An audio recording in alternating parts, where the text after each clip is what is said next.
আসসালামু আলাইকুম। আজকে আমি মুরগি কলিজা ও গিলার দো পেঁয়াজা করব। মুরগি কলিজা গিলা এইভাবে বাসায় আমার কেউ খেতে চায় না, সেই জন্য এইভাবে করা। প্রথমে কড়াইয়ে তেল দিয়ে দিলাম। তেলটা গরম হয়ে আসলে বেশ অনেক একটু আদা কুচি দিয়ে দিয়েছি, জুলিয়ান করে কাটা।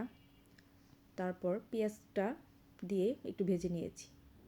আর এদিকে মুরগির কলিজা গিলা সিদ্ধ করে তারপরে কেটে নিয়েছি, ছোট ছোট পিস করে কেটে পেঁয়াজের সাথে দিয়ে দিয়েছি। এটা অনেকটা সময় ধীরে ধীরে সময় নিয়ে একটু ভাজবো। তারপরে অনেকগুলো কাঁচামরিচ দিয়ে দিয়েছি, একটু ঝাল ঝাল হবে, কাঁচামরিচটা একটু বেশিই যাবে।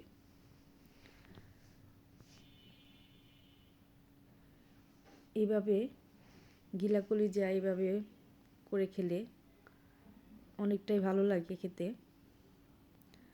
আর তরকারির সাথে দিলে খেতে চায় না, সেই জন্য এইভাবে করা আমার। তারপরে মশলার ভিতরে শুধু এলাচ, দারচিনি, তেজপাতা দিয়ে আরও বেশ কিছুক্ষণ নেড়েচেড়ে ভেজে নিব। এখন একটু আদা রসুন বাটা দিয়ে দিয়েছি, দিয়ে আরও কিছুক্ষণ নেড়েচেড়ে মিশিয়ে ভেজে নিব।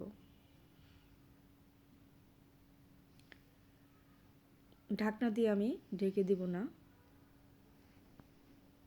ঢাকনা খোলা অবস্থায় এটা করব।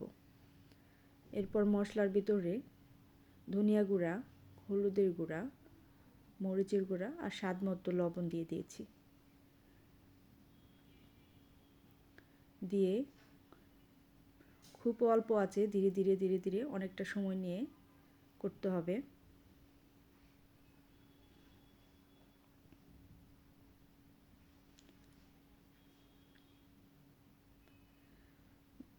মশলার সাথে ভালো করে নেড়েচেড়ে মিশিয়ে নিব।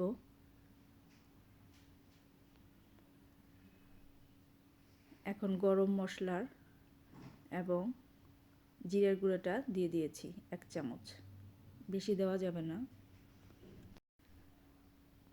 ধীরে ধীরে অনেকটা সময় নিয়ে নেড়েচেড়ে ভাজতে হবে।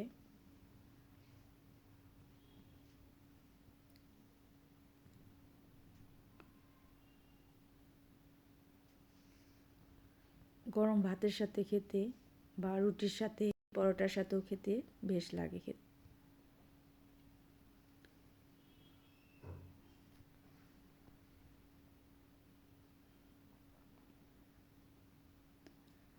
আর একটু নরম হবে এবং মথে যাবে।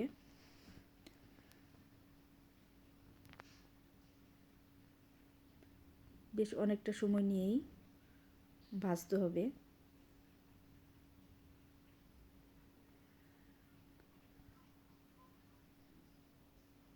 হয়ে গেল আমার মুরগি কলিজার দো পেঁয়াজা।